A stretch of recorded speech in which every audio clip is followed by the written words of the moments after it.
सर्व मंगल मांगल्ये सर्वार्थ शरण्ये त्र्यंबके नारायणी नमोस्तुते.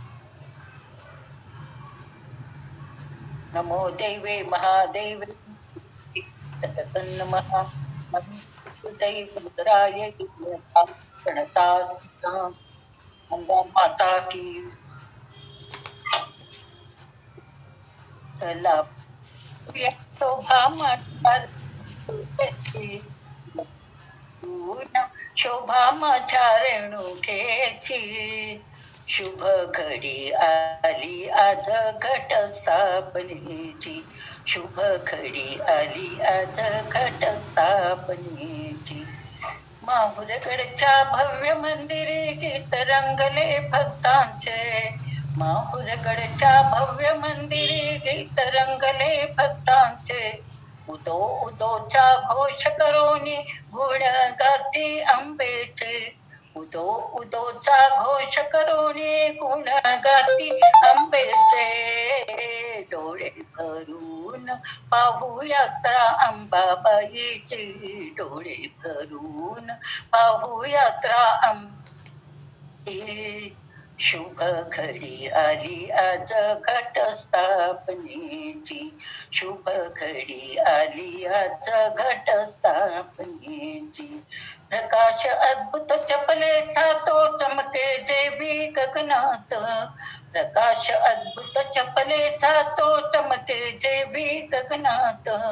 शोभे तसेच कुंडलत पतितेचे माऊलीच्या कानात.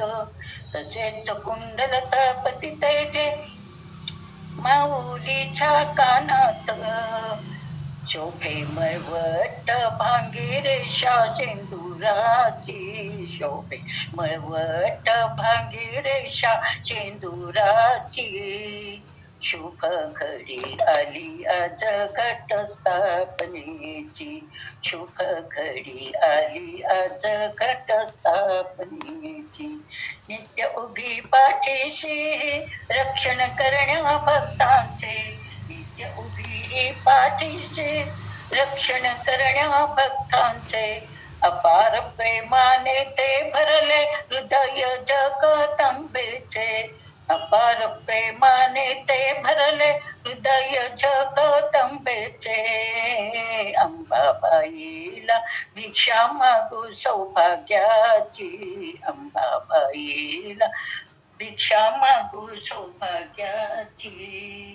शुभ घडी आली आज घट स्थापनेची. शुभ घडी आली आज घट स्थापनेची. चला पाहूया शोभा माझ्या रेणुकेची. चला पाहूया शोभा माझ्या रेणुकेची. शुभ घडी आली आज घट स्थापनेची. शुभ घडी आली आज घट स्थापनेची. नवरात्रामध्ये भवानी चिलंगणाला तैत्वारी दसऱ्याच्या दिनी. हळद लावा कुंकू लावा ओटी भरोनी. कृपा प्रसादा मग आईचे चरण बंधुनी. आईचे चरण बंधुनी. अंबा माता की छान. फक्त घटस्थापने दिवशी म्हणायला पाहिजे होतं ते. आज 1 वाजता येणार होता ना. नाही, सोमवार मंगळवार. सोमवार मंगळवार सांगितलं. सोमवार आपण काय म्हणलं की शुक्रवारी ऐन वेळेला सांगितलं कोणी येतात नाही येत म्हणून कालच सांगितलं होतं की सोमवार मंगळवार मला हे आहे ना दुसरं व्याख्यान आहे दासबोधाचं. हा, दासबोधाचं. म्हणून मग म्हटलं आधी जरा थोडंसं झालं म्हणजे 1 ते 2 म्हणजे मग मला 2 ते 3 थोडी त्याची तयारी करायला विश्रांती मिळेल. सलग 2 तास बोलायला त्रास होतो ना. आज काही नव्हतं. आज काही नव्हतं. खूप जणांचा तसं समज झाला वाटतं. मला मी 1 वाजल्यापासून लावते. नाही पण पुन्हा कळवलं नव्हतं. मग कळवलं असतं मी आज 1 वाजता असतं तर. आता म्हटलं सोमवारला अजून 2 दिवस आहेत ना, उद्या परवा कळवू. आणि आज सांगून ठेवलंय आता आता लक्षात ठेवा सोमवार मंगळवारी घेऊन हो, या 1 हो. वाजता हं. ठीक आहे ठीक आहे. चला हं. सोमवार मग 1 वाजता का? हो हो सोमवारी हा, आणि चालेल. मंगळवारी दोन्ही दिवस हं. हा चालेल चालेल. त्याच्यावर आहे ना दास. हा दासबोध आहे दोन्ही दिवस आहे ना त्यामुळं मग सुट्टी हो, बरोबर, घेण्यापेक्षा बरोबर. हां आणि तुम्ही तिथे जॉईन होऊ शकाल थोड्या वेळाने असं हो चालेल चालेल. हां हो हो कोण रेखाताई बोलतायत का हो हो. काल छान झालं तुमचं झालं का? अहो, विषय खूप मोठा होता, मला कळत नाही इतक्या वेळात कमी वेळात एवढं उरकणं अवघडच पण तरी तुम्ही खूप छान घेतलं चांगलं घेतलं पण ते कसं ओवीप्रमाणे ते सांगत तसं होतं ना. असं ते चांगलं दोन्ही छान घेतलं तुम्ही चांगलं हा, त्यामुळे दोन हे झालं. चांगलं केलं चांगलं छान. त्यामुळे चालत आहे कारण नाही नाही असं काही नाही म्हणजे मला दिशा मिळाली. मला हा थोडीशी विषयांची हे मिळाली की बरं असतं जरा हो हा बरं तेच ना. चल करूया सुरू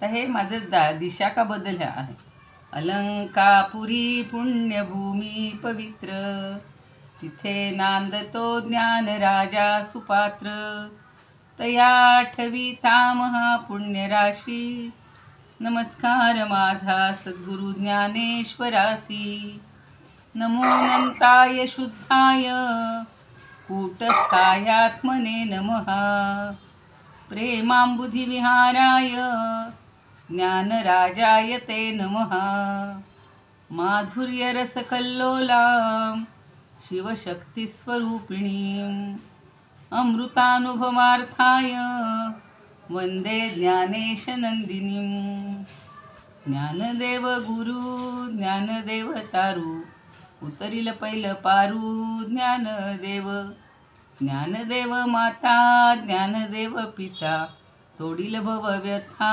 ज्ञानदेव ज्ञानदेव माझे सोय रे धाय रे जीवलग निर्धारे ज्ञानदेव सेना म्हणे माझा ज्ञानदेव निधान दाविली निज खूण ज्ञानदेवे ज्ञानियांचा राजा गुरु महाराव म्हणती ज्ञानदेव तुम्हाईसे मज पामरासी काय थोरपण पायीची वहाण पायी बरी ब्रह्मादिक जेथे तुम्हा ओळंगणे इतर तुलने काय पुढे तुका म्हणे नेणो युक्तीची अखोई म्हणून ठेविली पायी डोई म्हणून ठेविली पायी डोई ज्ञानियांचा राजा गुरु महाराव म्हणती ज्ञानदेव तुम्हाईसे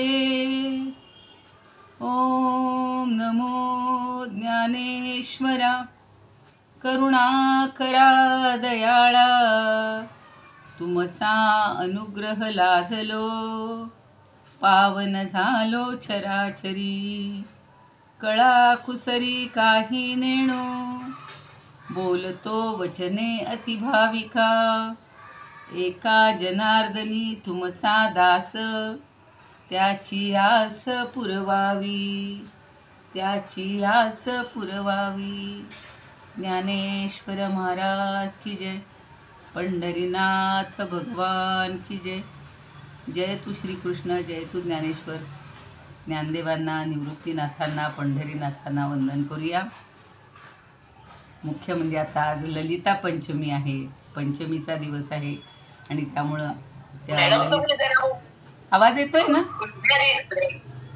काय म्हणताय हा ते आता काय बिघडलं ते असं करू का मग असं ते सगळंच उभं झालंय पण मग इथं उभं राहायला जागा नाही त्याला बरं ठीक आहे असू दिसतंय ना तुम्हाला ओके ते एकदम डायरेक्शन आज कसं काय ऑटोमॅटिक बदललं गेले कुठेतरी हात लागला असेल माझा बरं ठीक आहे तर आज ललिता पंचमी आहे आणि छान योग आहे. तर मला असं वाटतं की ललिता पंचमीचं ललिता पंचरत्न स्तोत्र आज एकदा म्हणते आणि मग आपण आज हे पूर्ण करायचे श्लोक श्री सूक्ताचे आणि उरेल तेवढ्या वेळात मग एखादी ओवी घ्यायची आहे.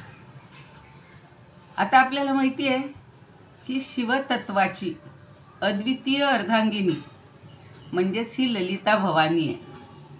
आपण शिवशक्तीचं पहिल्यांदा समावेशन पाहिलेलं आहे पहिल्या प्रकरणात आणि त्या शिवशक्तीची अशी जोडीच असते, कायम जोडलेले असतात. तशी ही ललिता आहे, ललिता भवानी आहे. आणि हिचं प्रातःकाळी खरं आज स्तवन करायचं असतं, स्तुती करायची असते आणि तिच्या मुखकमलाचं स्मरण करायचं. जसं त्या दिवशी आपल्याला ज्ञानदेवांच्या सगळ्या स्वरूपाचं सगळ्याचं गुणांचं वर्णन करून आपण त्याचं चिंतन तिथं केलेलं होतं ह्याच्यामध्ये आळंदीमध्ये. तसं तिचं मुखकमल कसं आहे, तिच्या हातांचं पूजन करायचे. नंतर ती सृष्टी विलय स्थिती हेतुभूता म्हणजे सृष्टीची निर्मिती तीच करते, नाशही तिच्याकडूनच होतो म्हणजे विलयही तिच्यातच होतो आणि स्थिती पण तिच्यामुळेच होत असते. कारण आपण सारखं पाहतो की ही प्रकृती माया शक्ती सगळे एकच आहे आणि तीच ही देवीच्या रूपात 9 दिवस जे आपण सगळी तुम्ही वेगवेगळे तिच्या अध्यायातून कीर्ती किंवा तिचं पराक्रम आपण अनुभवत आहोत पाहत आहोत. तर ते सगळं करणारी ती देवी म्हणजे प्रकृतीच आहे आणि सृष्टीच्या उत्पत्ती स्थिती लय ह्यांचं कारण तीच आहे. ती विश्वेश्वरी पण आहे, सगळ्या विश्वाची ईश्वरी आहे. आणि तिच्या स्मरणामुळं आपल्याला काय काय मिळतं तर विद्या संपत्ती विमल सौख्य आणि अनंत कीर्ती असे सुंदर श्लोकच आहे. 5 श्लोक आहेत आणि 6व्यात फल हे सांगितलेलं आहे, फलप्राप्ती फलश्रुती. आता प्रातःकाळ नाही आहे पण थोडासा आपण समजूया की हा आत्ता वातावरण असं पावसाळी असल्यामुळं आत्ताच प्रातःकाळ आहे. तुम्ही श्रोते जगदीश मूर्ती तेथे माझी व्युत्पत्ती किती बुद्धिहीन अल्पमती सलगी करते. आपल्या सर्वांच्या हृदयस्थ परमात्म्याला वंदन करून ललिता पंचरत्न स्तोत्र आणि श्री सूक्ताचा आपण अभ्यास करूया. सगळेजण असेल तुमच्याकडं तर म्हणा, नाही तर मग फक्त ऐका.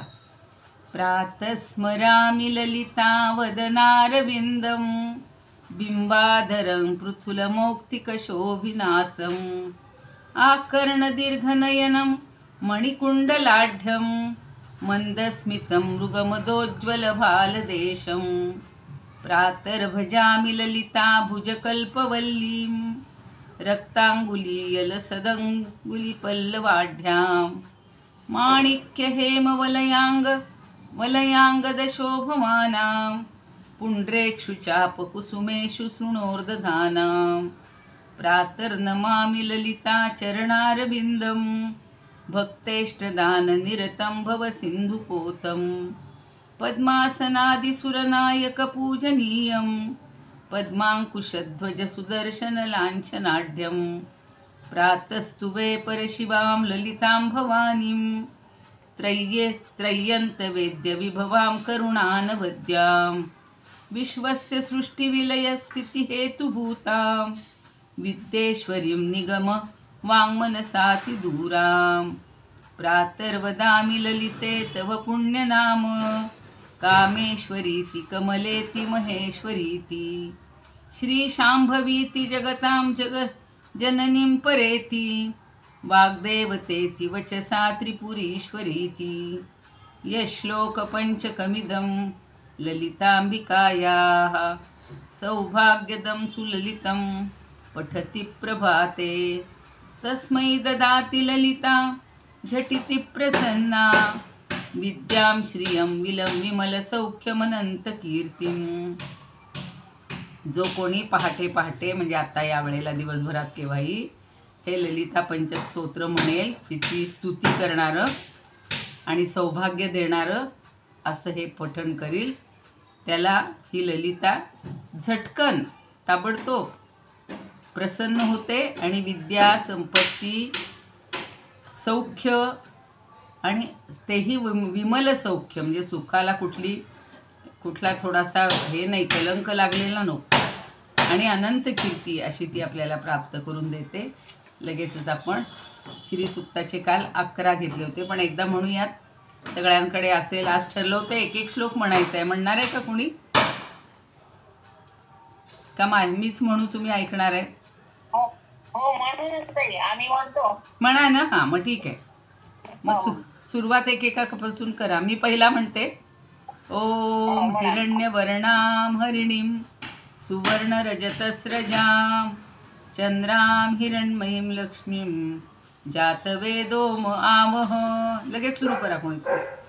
आवह जातवेदो लक्ष्मी मनपदां यस्यां हिरण्यं विद्येयं रामशं पुरुषानहं. छान. बस एक एकच म्हणा, एक एकच म्हणा, एक एकच म्हणा. अश्वपूर्वा कुणीतरी लगेच घ्या.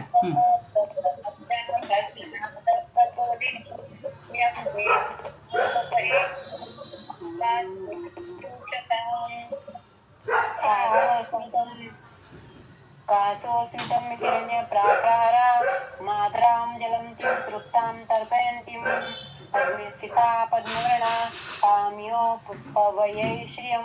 जरा माझ्या मागून म्हणा. थांबा थांबा थांबा थांबा, एक मिनिट एक मिनिट. कांसोस्मितां नीट म्हणू दे. पद्मिनीं चरणं महं प्रपद्ये लक्ष्मी मेनशतां त्वां ऋणे. ठीक आहे. हां, आदित्यवर्णे तपतोत्थापो वनस्पतिस्तव वृक्षोत्पगिरितः तपतन्तु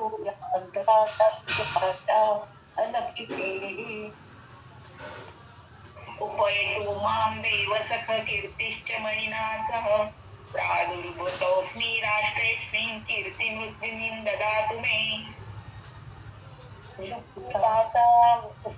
क्षुप्तिपासामलां ज्येष्ठां लक्ष्मीं नाशयाम्यहम् अभूतिं समृद्धिं च सर्वां निर्गुणमे गृहात्. गन्धद्वारां दुरादर्शां नित्यपुष्टां करिचिणीं ईश्वरीं सर्वभूतानां तामिहोकहवै श्रियम्. काममाकृति वाच्यमसत्यमसीमहि पशूनां रूपमन्यस्य मयि श्रीश्रयता विरसः.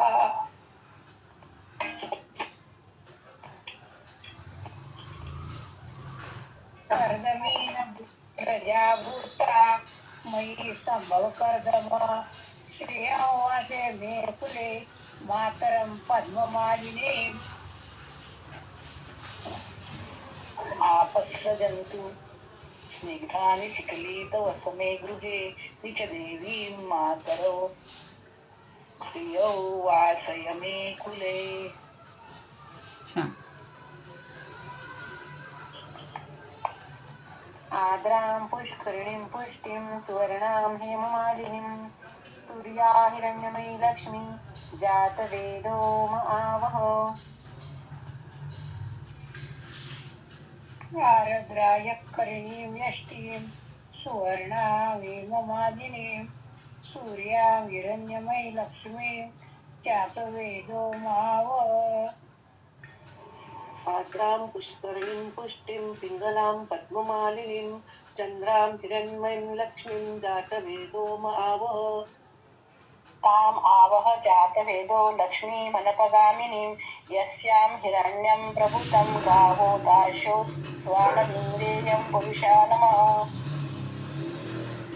यस्सुचिप्रयतो भूत्वा यूयागाद्यमनोहं सुप्तं पर्यदर्शितं च श्रीकामः सततं जपेत्. छान. थोडेसे उच्चार सुधारले पाहिजेत. ते कांसोस्मिताम हा कोणी म्हणला होता? नाही, आता बस ते नाही, पुढची आपण आता. बरं ठीक आहे, बरं ठीक आहे. आपण हे नंतर, आता नंतर आपण फलश्रुती आपण सोमवारी घेऊया. सोमवारी घेऊया फलश्रुती. हो हो सोमवारी घेऊया फलश्रुती. आज आता आपण काल 11पर्यंत श्लोक घेतलेले आहेत. थोडेसे उच्चार कधीतरी म्हणजे सुधारून घ्या, कारण अशुद्ध नाही म्हणायचं चुकून सुद्धा. आणि तसे हे जोडाक्षर किंवा हे ऋग्वेदातले मंत्र थोडे अवघड असतात म्हणायला. तर एकदा माझं फक्त ऐका वाटलं असतं, एकदा ऐका म्हणजे तुम्हाला जिथं ज्यांचं चुकलं असेल ते लक्षात येईल. का नंतरच आता उद्या बेजाच घेऊया. ठीक आहे, आपण पुढचे श्लोक घेऊयात. छान म्हणलं, त्या मनानं चांगलं म्हणताय तुम्ही, फक्त काहींना थोडीशी अडचण आली आहे. आपण 11वा घेतला होता काल, आज 12वा घेऊयात. आपसृजंतु स्निग्धानि चिक्लीत वसमे गृहे निच देवीं मातरम श्रियं वासय मे कुले. आता काल सांगितलं होतं की तिचे 4 पुत्र आहेत आणि आपल्या फलश्रुतीमध्ये त्यांची नावं सांगितलेली आहेत. आनंद कर्दम श्रीदश्च चिक्लीत इति विश्रुतः. तर त्यातला एकेकाचा उल्लेख इथे येतोय. काल कर्दमांचा आलेला होता. कर्दमेन प्रजाभूता मयी संभव कर्दम श्रियं वासे मेकुले मातरम पद्ममालिनीम, असं आपण पाहिलेलं होतं की हा जो लक्ष्मीचा पुत्र आहे कर्दम ऋषी, ते त्या कर्दमांचे आम्ही वंशज आहोत. आणि हे कर्दम ऋषी तुम्ही आमच्या घरी या किंवा निर्माण व्हा आणि कमळांची माळा धारण करणाऱ्या लक्ष्मीची पण आमच्या कुळात स्थापना करा किंवा लक्ष्मीला आमच्या ठिकाणी बोलवा. आता हे जे म्हणले, आर्द्राम पुष्करिणीम पुष्टीम पिंगलाम पद्ममालिनीम चंद्राम. आता इथं शब्दभेद काहींचे खालीवर असतील ते समजून घ्या. पण चंद्राम हिरण्मयीम लक्ष्मीम जातवेदो म आवह. आपसृजंतू झालं ना, का तोच सांगायचं राहिलंय. आपसृजंतु स्निग्धानि चिक्लीत वसमे गृहे. आप म्हणजे पाणी, पाण्यांचा सतत वर्षाव करणारी अशी तू आहेस.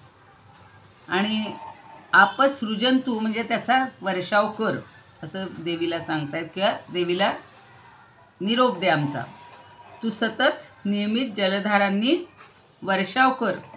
आणि काय कर, श्रियम वासय मे कुले. श्रियम म्हणजे सर्व प्रकारची संपत्ती, मग धनधान्यादी असतील, सगळी जी संपत्ती आहे ती आमच्यासाठी तू निर्माण कर. सृजंतू म्हणजे निर्माण कर. आणि चिक्लीत हा जो तिचा पुत्र आहे त्याला म्हणलेला आहे चिक्लीत.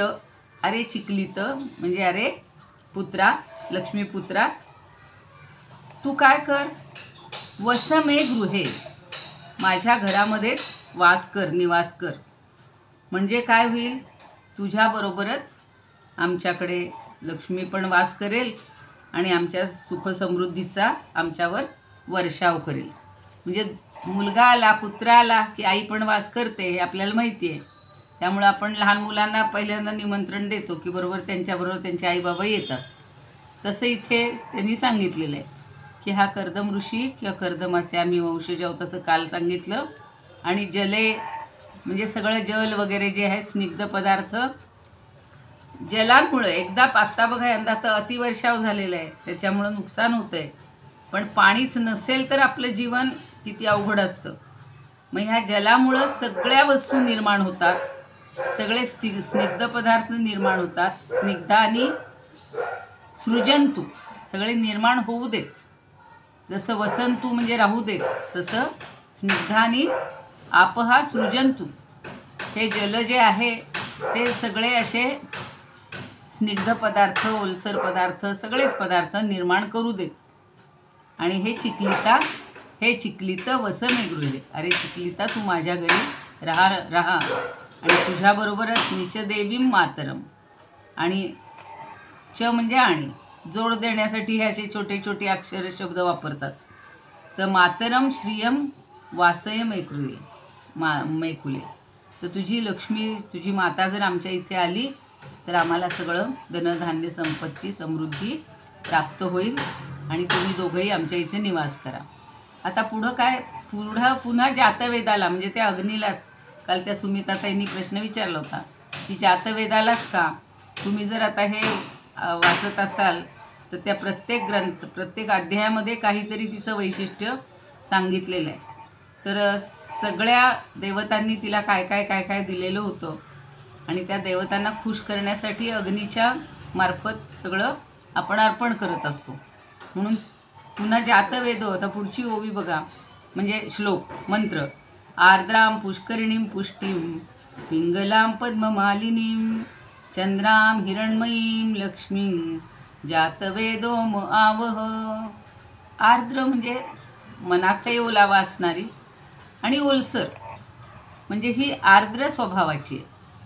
असे वृक्ष स्वभावाचे काही असतात बघा, आपण जीव लावून सांगत असून त्यांचं लक्षच नसतं.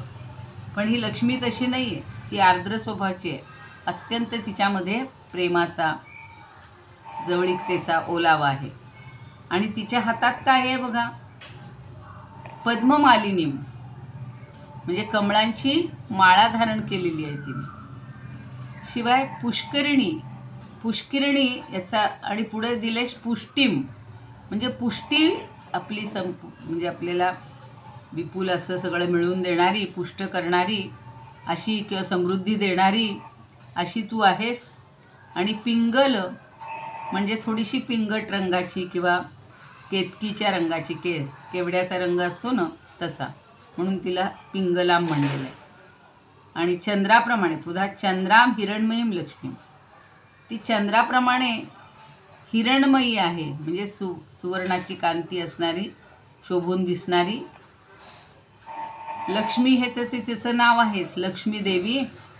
जातवेदो म आवह, हे वाक्य किंवा हा भाग अनेक श्लोकांमध्ये आलेला आहे की हे जातवेदा या लक्ष्मीला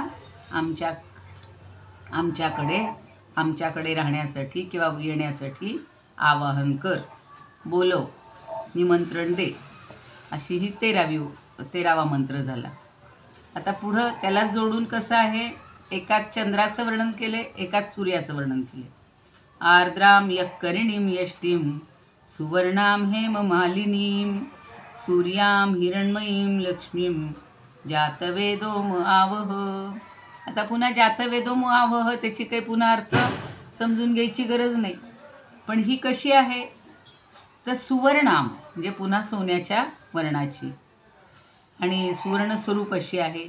हेममालिनीं, हेम म्हणजे पण खरं सुवर्णच, पण सोन्याची अंगकांती असणारी किंवा सुवर्णाची. मगाशी जसं पद्ममालिनी म्हणलं तसं इथे हेममालिनी म्हणलं. सुवर्णाची माळा गळ्यात घालणारी. आपल्याला माहिती आहे लक्ष्मीपूजन असू, काही असू, हळदी कुंकू असू, विवाह असू, महिलांना सगळ्या सोन्याचे दागिने घालायला आवडतात. ते कुणामुळं, या लक्ष्मीमुळेच आवडतात, कारण ती सगळं घालत असते. मग सुवर्णाचे दागिने किंवा अलंकार घालणारी, माला धारण करणारी आणि सूर्याम अगदी सूर्यस्वरूप, हिरण्मयीम पुन्हा ती हिरण्मयी आहे, अगदी तेजस्वी आहे, अशा लक्ष्मीला अशा लक्ष्मी देवीला माझ्यासाठी आवाहन कर, असं पुन्हा पुन्हा सांगतायत की तिला माझ्यासाठी इकडे बोलाव. आता एक शब्द सांगायचा राहिला, यष्टीम. यष्टीम म्हणजे वेताची काठी बघा काहींच्या हातात असते, तसं वेत किंवा एखादी यष्टी म्हणजे काठी, किंवा त्याचा थोडासा मोठा अर्थ घ्यायचा की धर्मदंड. म्हणजे तुम्ही जर चांगलं वागला नाहीत, आपण जर चांगले वागलो नाहीत, तर एखादा जसा अंकुश असतो, काहीतरी आपल्याला धाक पाहिजे, तसा तो दंड धारण करणारी, तो धर्मदंड धारण करणारी अशी ती आहे लक्ष्मी. किंवा वेताची काठी धारण करणारी आहे आणि पीतवर्णाची आहे, कमलमाला धारण केलेली आहे किंवा सोन्याची माळा धारण केलेली आहे. एका ठिकाणी चंद्राप्रमाणे शीतल आणि एका ठिकाणी सूर्याप्रमाणे. ही सुवर्णालंकारांनी आणि सुवर्णरूप दोघांच्या रूपात फरक असतो ना. चंद्र शीतल असतो, सूर्य तेजस्वी असतो, पिवळसर रंगाचा असतो. चंद्र असा पांढुरका म्हणजे चंदेरी रंगाचाच असतो तो. तर अशा ह्या सुवर्ण स्वरूप असणाऱ्या लक्ष्मीला आमच्यासाठी तू आवाहन कर किंवा घरी बोलव असं म्हटलेलं आहे. पुन्हा आता 15व्या श्लोकात तीच पुनरावृत्ती आहे. एकदा झालेला आहे तो, दुसरा जो श्लोक किंवा मंत्र तोच झालेला आहे. ताम आवह जातवेदो लक्ष्मी मनपगामिनीं. हे तर सगळं तसंच आहे. यस्याम हिरण्यम, फक्त विंदेयम होतं इथे प्रभूतम. प्रभूतम म्हणजे पुष्कळ. यस्याम हिरण्यम विंदेयं प्रभूतम गावो दास्योश्वान विंदेयं पुरुषानहम हा चरण जरा मोठा झालेला आहे. प्रस्तार पंक्ती म्हणजे याला आपण प्रसरण पावलेली एखादी ओळ आपण वाढवतो, लांब करतो.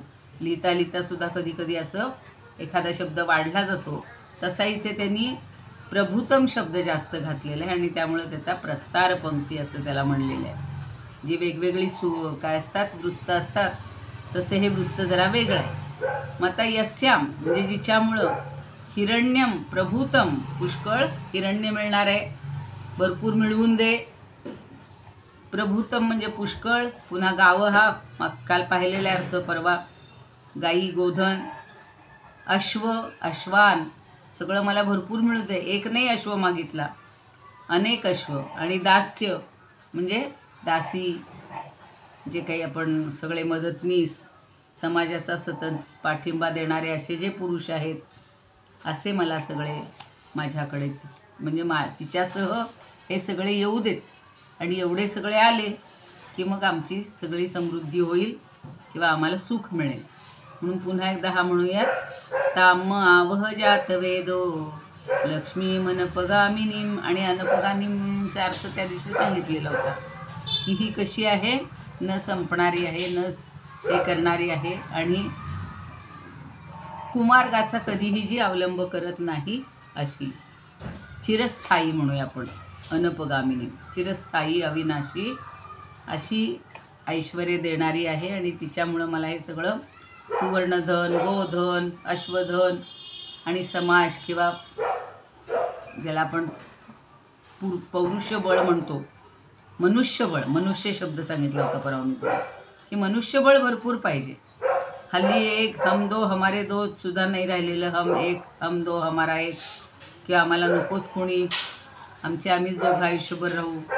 तर तसं नाही आहे. या लक्ष्मीची छान प्रार्थना केली तर घर असं छान समृद्धीनं भरून राहील.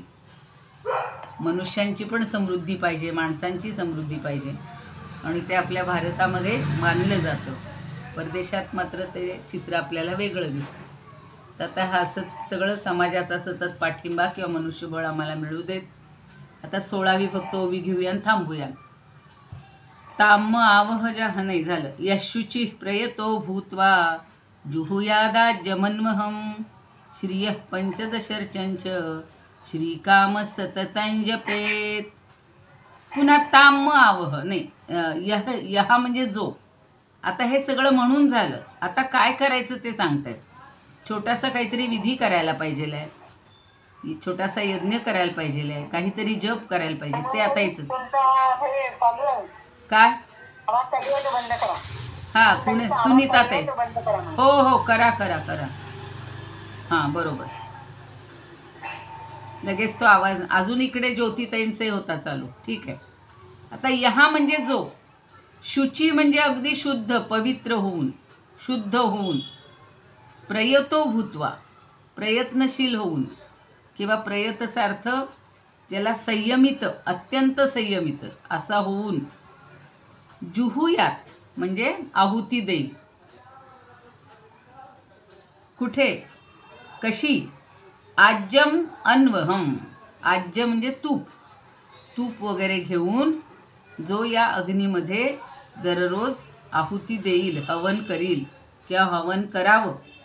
आणि ते हवन करताना काय म्हणायचं. आता तुम्ही म्हणाल आम्ही कुठं हवन करायचं, पण बऱ्याच जणांकडे अग्निहोत्राचं असतं बघा, छोटंसं यज्ञ पात्र असतं आणि त्याच्यात ते मंत्र म्हणून रोज आहुती देत असतात.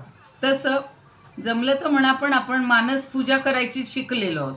त्यामुळे मनानेच अशी ही आहुती दिली आणि मनानेच सगळे मंत्र म्हटले.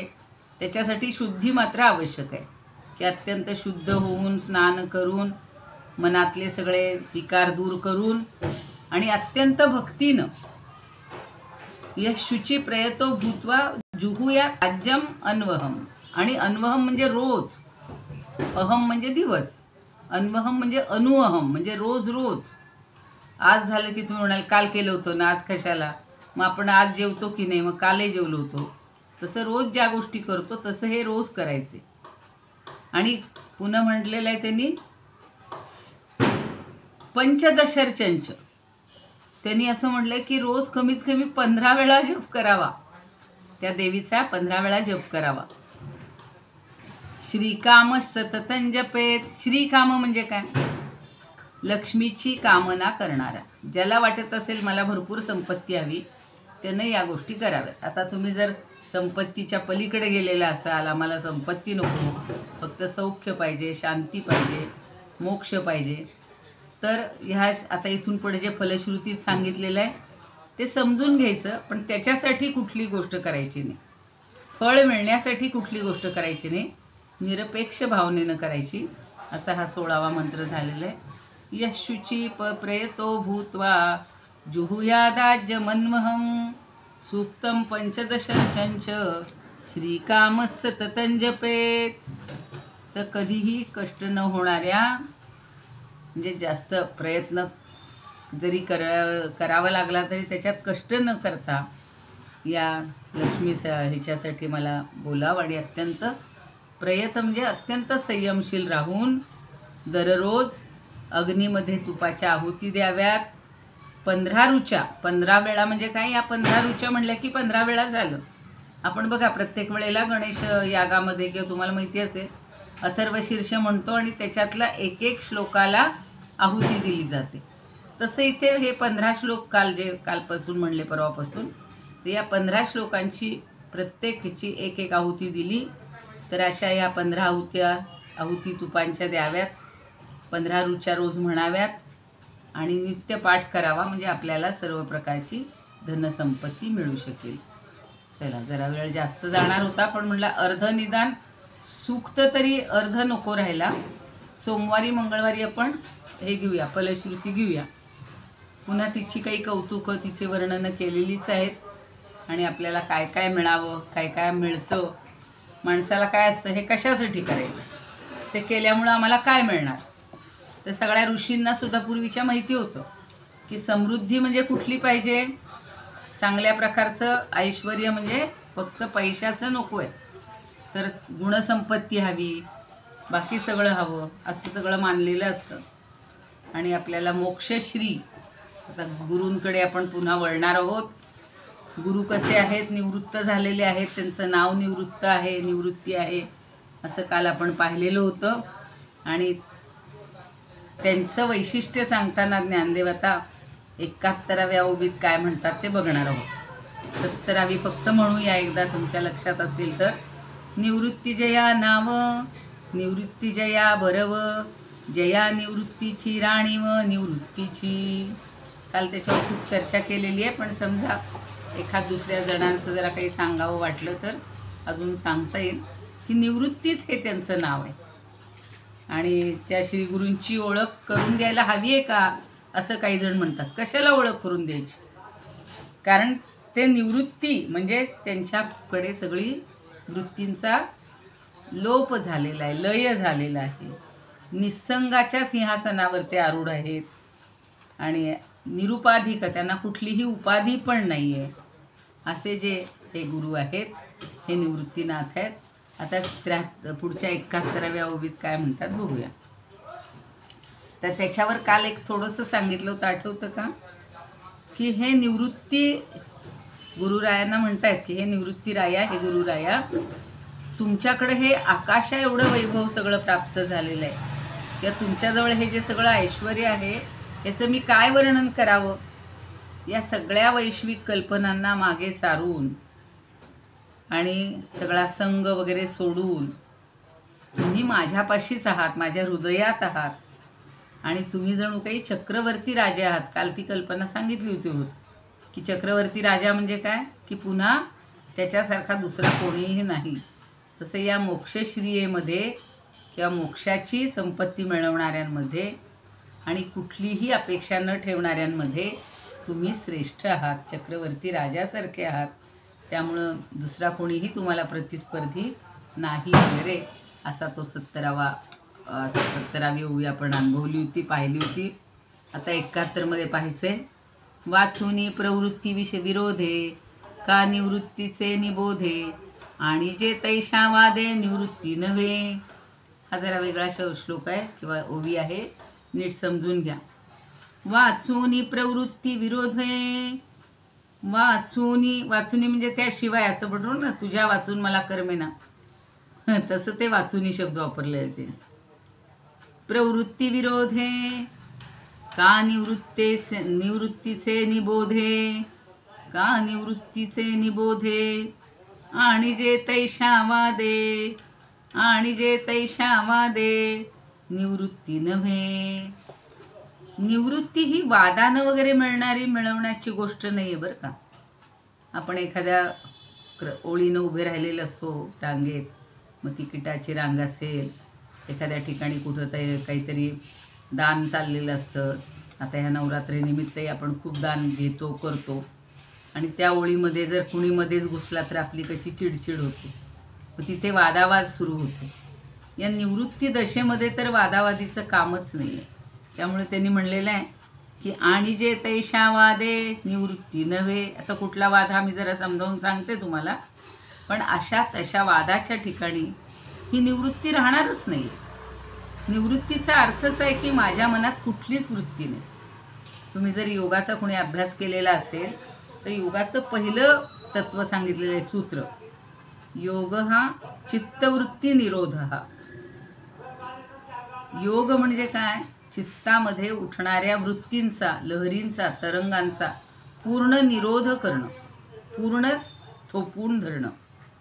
आपल्या मनामध्ये एकही वृत्ती, एकही तरंग, विचार तरंग उठता कामा नयेत. असं होईल का हो? ते शवासन किंवा योगनिद्रा शिकवतात त्यावेळेला छान सांगत असतात गुरु किंवा जे असतील ते संचालक, आता इकडे लक्ष द्या, ह्याच्यानंतर हे पहा, ते पहा. पण आपल्या मनात जर तिसरंच काहीतरी आलं तर ते सगळं कोलमडून जातं. आता इथे मात्र निवृत्ती हे नावच त्यांचं आपल्याला सार्थ करून दाखवत आहेत, आणि म्हणून वाचूनी प्रवृत्ती विरोधी. त्यांच्या ठिकाणी प्रवृत्तीच्या विरोधा वाचून किंवा प्रवृत्ती नसताना केवळ काय आहे? निवृत्तीचे निबोधे. केवळ निवृत्तीचाच बोध ज्यांच्या ठिकाणी आहे, म्हणून म्हणलेले जाणीजे. निवृत्तीचे निबोधे जाणीजे. निवृत्तीच्याच बाबतीतला बोध किंवा ज्ञान हे जाणून घ्या किंवा जाणलेलं असतं. तैशावादे निवृत्ती नव्हे. आणि जर त्याही ठिकाणी कोणी वाद करत असतील तर त्याला निवृत्ती असं म्हणता येणार नाही. नाव निवृत्ती आहे, त्यांच्या ठिकाणी ते सगळ्या वृत्तींचा लोप झालेला आहे. हे काल आपण सगळं पाहिलेलं. पण एखादा तरी म्हणतील असो कसो ते मग एवढे संसारात कसे, म्हणजे भावंडांबरोबर कसे राहत आहेत आणि समाजात कसे फिरत आहेत. म्हणजे निवृत्तीचा अर्थ असा नाही की पूर्ण सगळं त्यांनी संग सोडून निर्जन वनातच जाऊन राहायला पाहिजे, असं नाही आहे. उलट आता उद्या परवा जेव्हा तुम्ही ऐकाल तेव्हा काही उदाहरणं आपल्याला माहिती आहेत की असेही काही लोक आहेत की संसारात राहून पूर्ण राज्य करून सुद्धा ते असंग, निस्संग. तसे हे तर राज्य कुठलं करतायत? निवृत्तीचंच राज्य करतात. म्हणजे कुठल्याही वृत्ती न बाळगणं याचंच त्यांचं साम्राज्य आहे. आणि म्हणून असं म्हटले की प्रवृत्ती म्हणजे काय? मला हे करायचे, मला ते करायचे. आता बघा लोकांचं असेल आज ललिता पंचमी, कोणाच्या घरात काय काय करायचे असतील, नवीन प्रकार करायचे असतील, फुलोरा म्हणतात आणि काय असतं, देवीला प्रसादाला काय काय बनवायचं असतं, किंवा ही आराधना राहिली, माझी ही स्तोत्र राहिली, माझा हा पाठ राहिला. या सगळ्या प्रवृत्ती आहेत आपल्या, एकानंतर एकाने एक. म्हणजे प्रकर्षण. वृत्ती म्हणजे छोटीशी वृत्ती, पण तिच्यात आलं प्रवृत्ती, याची अशीच प्रवृत्ती आहे. याला हाच उद्योग लागतो, त्याला एक जागी बसवतच नाही, असं जे आपण म्हणतो ती प्रवृत्ती. तर प्रवृत्ती विरोधे. तशी कशाच्याच बाबतीत या निवृत्तीला प्रवृत्ती नाही. कुठल्याच गोष्टीची त्यांना आता अभिलाषा नाही आहे. त्यांनी सांगितलं ज्ञानदेवांना की तुम्ही आता अमृतानुभव लिहा, पण त्या ज्ञानदेवानी अमृतानुभव सांगितल्यानंतर त्याच्यातून यांना काही पाहिजे अशी अपेक्षा नाही आहे. त्यांना कुठलीच प्रवृत्ती नाही. अगदी निश्चल मनानस कुठल्याही अपेक्षा न ठेवता ते फक्त इथं हे सगळेच संत, तुम्ही म्हणाल फक्त या निवृत्तींनीच सांगितलं आहे का हो ज्ञानदेवांना? जेवढे त्या काळात संत होते किंवा आजही आहेत ते सुद्धा आपल्याला हेच सांगतात की तुम्ही जास्त कशात लक्ष घालू नका. आता आपण संसारात किती रमायचं हे सगळं, म्हणून त्या प्रवृत्तीपासून जे विरुद्ध आहे ती निवृत्ती आहे. एवढा एक शब्द लक्षात ठेवा की प्रवृत्तीच्या विरुद्ध जी आहे ती निवृत्ती आहे. आणि त्या निवृत्तीमुळंच आपल्याला ज्ञान होत असतं. बोध हे म्हणजे ज्ञान होत असतं.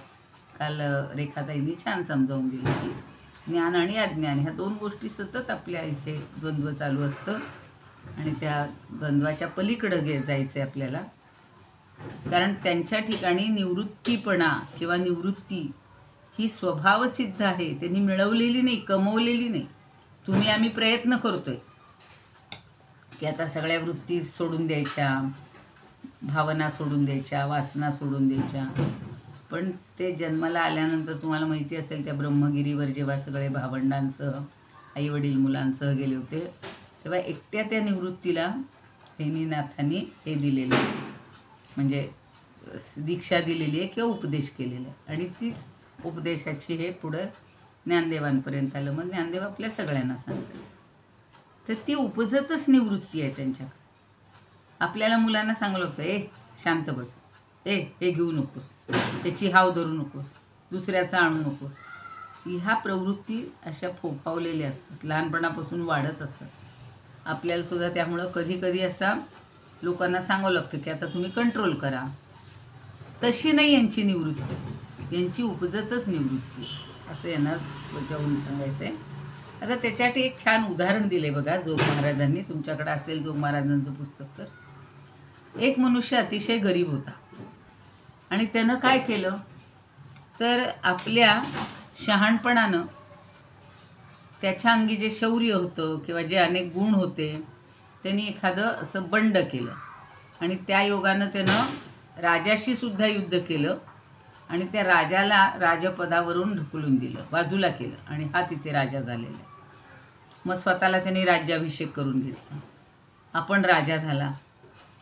असे काही जण साधक असतात की जे निवृत्ती भोगत असताना सुद्धा किंवा निवृत्तीच्या स्थितीत सुद्धा आपलं जे पूर्वीचं स्वरूप आहे ते विसरून जातात आणि प्रवृत्तीमध्ये गुंफतात, गुरफटतात.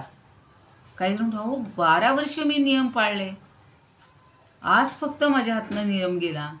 मग ती निवृत्ती राहिली का आपली कायमची?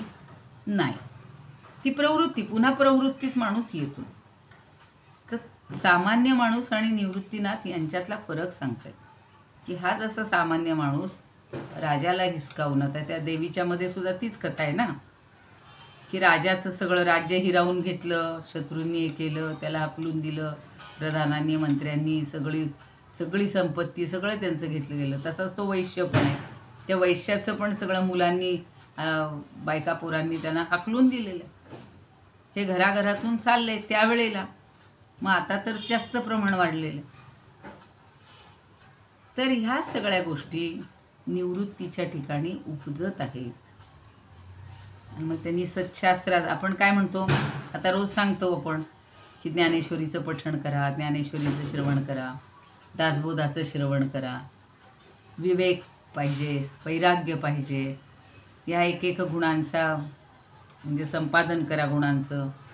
मग साधन चतुष्टय प्राप्त करा. असं सगळं सांगितल्यानंतर हे निवृत्त झालेले नाहीत. एवढं फक्त तुम्हाला समजावून द्यायचं आहे की प्रकृतीच्या विधिनिषेधात्मक क्रियेला आता आपल्या समाजामध्ये किंवा आपल्या शास्त्रांनी काही नियम सांगितले. सत्यम वद, धर्मंचर, स्वाध्यायात मा प्रमदः, म्हणजे तुमचा अभ्यास आहे त्याच्यापासून बाजूला जाऊ नका. आणि मग गुरु सांगतात यानी अस्मानी सुचरितानी तानी तया सेवितव्यानी, म्हणजे माझी जी चांगली आचरणं असतील, चांगल्या गोष्टी असतील त्याचंच तुम्ही सेवन करा, त्याचंच तुम्ही अनुकरण करा. नो इतराणी, म्हणजे आमच्याजवळ काही दोष असेल, एखादं कमतरता असेल तर त्याचं तुम्ही सेवन करू नका असं सांगतात.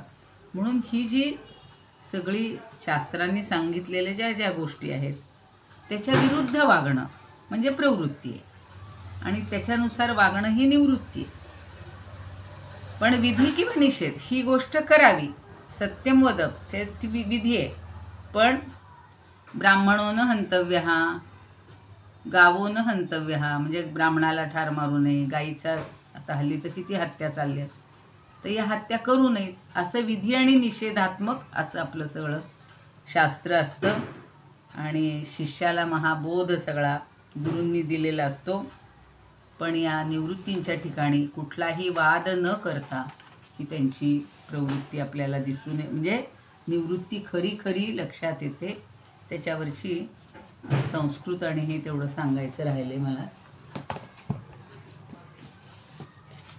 म्हणजे संस्कृतीचं रूपांतर केलेलं आहे ते बघूया. प्रवृत्तेश्च विरोधेन निवृत्तेश्चैव बोधनात् आनीयते तथा शब्दात निवृत्तीर्न भवे ध्रुवम. म्हणजे प्रवृत्तीला विरोध केल्या वाचून निवृत्तीचा बोध होत नाही, आणि त्याच्यामध्ये पुन्हा वादावादी केली तर ती काही खरी निवृत्ती नव्हे. अहो 4 लोक एकत्रित आले की पहिले वादच करत बसतात. तुमचं म्हणणं चुकीचं आहे आणि आमचं म्हणणं बरोबर आहे, असंच करायला पाहिजे आणि तसंच करायला पाहिजे, खरा संन्यासी हा नव्हेच आणि खरं निवृत्ती ही नव्हेच वगैरे वगैरे. तर तिथं काही तो विषयच नाही आहे. वाचुनी प्रवृत्ती विरोधे का निवृत्तीचे निबोधे आणि जे तैशावादे निवृत्ती नव्हे. तर प्रवृत्तेश्च विरोधेनं, प्रवृत्तीला विरोध करून निवृत्तेश्चैव बोधनाम, निवृत्तीचं बोधन म्हणजे ज्ञान करून घेणं. आणि असा जो खऱ्या अर्थानं ध्रुव म्हणजे निश्चितपणानं ज्यानं निवृत्ती मिळवलेली आहे असे माझे गुरु आहेत, असं ते सांगतात. आता हे काय म्हणतात, स्वरूपानंद काय म्हणतात बघा. ऐसा निरपेक्ष निवृत्ती जो एक नोहे विरोधक प्रवृत्तीचा. पण ते म्हणलेत का हो तुम्ही काही असलं करू नका म्हणून? मी कसं वागायचं हे मी ठरवणार आहे. तुम्हाला बंधन घालणं हे माझ्या हातात नाही आहे किंवा मला तो अधिकार पण नाही आहे. कसं वागायचं हा आदर्श गुरूंनी घालून द्यायचा असतो, त्याचं पाहून शिष्यांनी तसं वागायचं असतं. म्हणून इथे छान म्हणले, ऐसा निरपेक्ष निवृत्ती जो एक नोहे विरोधक प्रवृत्तीचा. निवृत्ती वाचोन दुजी वस्तू नाही, तरी कोणा काही निवर्ती जो. म्हणून प्रवृत्ती निवृत्ती रहित असे अबाधित निवृत्ती जो. तो त्याच्या पलीकडे गेलेला आहे, प्रवृत्ती आणि निवृत्तीच्या पलीकडे गेलेला आहे. त्यामुळे त्याची जी निवृत्ती आहे ही अबाधित आहे, कधीही प्रवृत्तीमुळे तो विचलित होणार नाही आहे. आणि निवृत्ती वाचून दुजी वस्तू नाही. सगळ्यात चांगली गोष्ट कुठली आहे? निवृत्ती. कुठलीही वृत्ती न ठेवणं, फक्त परमेश्वराची वृत्ती ठेवणं. त्याच्यासाठी एक छान उदाहरण परवा मला मिळाले वाचायला, की मनामध्ये कुठलीच वृत्ती ठेवायची नाही, पण परमात्म्याबद्दल परमेश्वराबद्दल मात्र ठेवायची. न लोक तुम्ही म्हणता काही लक्षात ठेवायचं नाही, काही इच्छा करायची नाही आणि सारखा भगवंतच तुम्ही करत बसताय. त्याचं सतत 24 तास आपण प्रत्येक श्वासाबरोबर जरी त्याचं चिंतन केलं तर आपल्याला खरी निवृत्ती मिळेल, असं ज्ञानदेवांचं म्हणणं असावं. समर्थ आपल्याला तेच सांगतात. तशी वृत्ती आपल्याजवळ येऊ देत. तशी वृत्ती म्हणजे निवृत्ती बरं का. कारण पुन्हा वृत्तीचा अर्थ तुम्ही म्हणाला आत्ता तर म्हणल्या की योग हा चित्तवृत्ती निरोध हा, आणि पुन्हा म्हणतात की तशी वृत्ती आपल्याकडे येऊ दे. क्षणाक्षणाला मला हे पाहिजे, मला ते पाहिजे, मनामध्ये विचार तरंग असंख्य हजारो येत असतात, आणि म्हणून ते दूर होऊन खरी आपल्याला निवृत्ती मिळू देत. अशी आपण ज्ञानदेवांना करूया, प्रार्थना करूया आणि प्रार्थनेने शेवट करू. समजलंय की कोणाला काही शंका आहे? छान समजलं, काही शंका नाही. खूप आनंद वाटतो तुमच्या तोंडचं ऐकलं की चांगलं वाटतं. आणि तुमच्या तोंडचं हे ऐकलं की मला आनंद वाटतो. हो ना. बर काय आहे? म्हणू का? म्हणा म्हणा, तुम्ही काल परवा का नव्हत्या? म्हणा पटकन म्हणा म्हणा म्हणा. आई अंबाबाई जोगवा जोगवा मी मागेन माझ्या पापाची पिडा पिडा हो जाईन. उदे गांबे उदे उदे भक्ती भावाचा पोत हा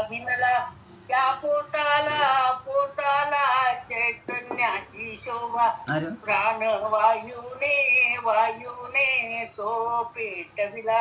आई अंबाबाई जोगवा मी मागेन. त्रिविध तापाची ज्योत मी पेटविली. काम क्रोधाची वाट त्या बुडविली. नवविद्या रसाची मी भक्ती वाहिली. आई अंबाबाई जोगवा लागेन. बोधाचा संग मला जडला. मोह माया या बहिणीने घात तो केला. या संसाराचा वीट मला हो आला. आई अंबाबाई जोगवा मी मागेन. माझ्या पापाची चिडापडा जाईन. बाई कपाळी मळवट कुंकात भरला. गळ्यात कवड्याची माळ हो घालीन. हाती घेतली बोधाची परडी. आई अंबाबाई जोगवा मी मागेन. माझ्या पापाची किडापडा हो जाईन. माय अंबाबाई अहोबाई चरण आले गमी तुझ्या पायी. हा जन्म मरणाचा फेरा चुका हो आई. आई अंबाबाई जोगवा मी मागेन. माझ्या पापाची पिडा हो जाईन. उदे गांबे उदे. वा वा वा, तुम्ही सगळं अगदी अध्यात्मच आणले की तुमच्या जोगव्यात. चांगलंय, छान. मी स्वतः केलाय. हो, कळलंय. स्वतः हो, माहितीये म्हणूनच म्हणलं छान केलंय. छान. बर, आता कोणाला म्हणायची प्रार्थना आपली? इदम उपकर्तुम का म्हणू मी? म्हणा. इदम उपकर्तुम भुवन मंडलम समुदितमिव भास्करम सादरम वंदे ज्ञानेश्वरम. त्रिभुवनमाता भगवद्गीता लोकमंगला लोकविश्रुता लोकहितं संततं ध्यायता. येन ज्ञानेश्वरी विरचिता श्रुत्वा प्राकृतगिरं सादरं वन्दे ज्ञानेश्वरम्. गीताशास्त्रं वाम्बुधिकल्पं नवन्तदीयं वयःपचाल्पं विषयः विपदां भ्रात्यमनल्पं. वाग्यज्ञेन च येन भूषितं सरस्वती मंदिरं सादरं वन्दे ज्ञानेश्वरम्. यत्र शारदा कृपाप्रसादः यस्य श्रवणात् परमानन्दः. निहितो यत्रामृतनिःस्यन्दः काव्यतत्त्वयोः कृतवन्तं तत् रसायनं मधुरं सादरं वन्दे ज्ञानेश्वरं. सादरं वंदे ज्ञानेश्वरम्. आरती म्हणणार आहे कोणी? म्हणा. आरती ज्ञानराजा महाकैवल्य तेजा गती साधू संत मनवेगला माझा. आरती ज्ञानराजा. लोपले ज्ञान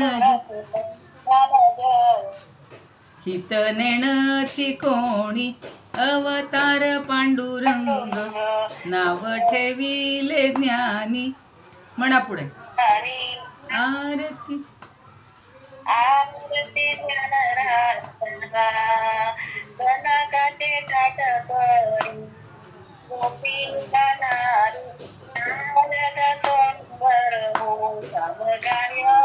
करी. आरती ज्ञानराजा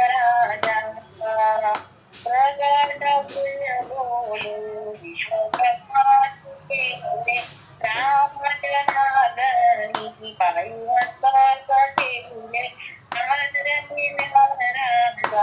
महादैवल्य देवच्या सेविती साधू संत अनुवेदन माझा भारती ज्ञानार्दन ज्ञानेश्वर महाराज जय. पाहू ज्ञानेश्वर जय. तुकाराम महाराज जय. पंढरीनाथ भगवान की जय. जय तू श्रीकृष्ण, जय तू ज्ञानेश्वर.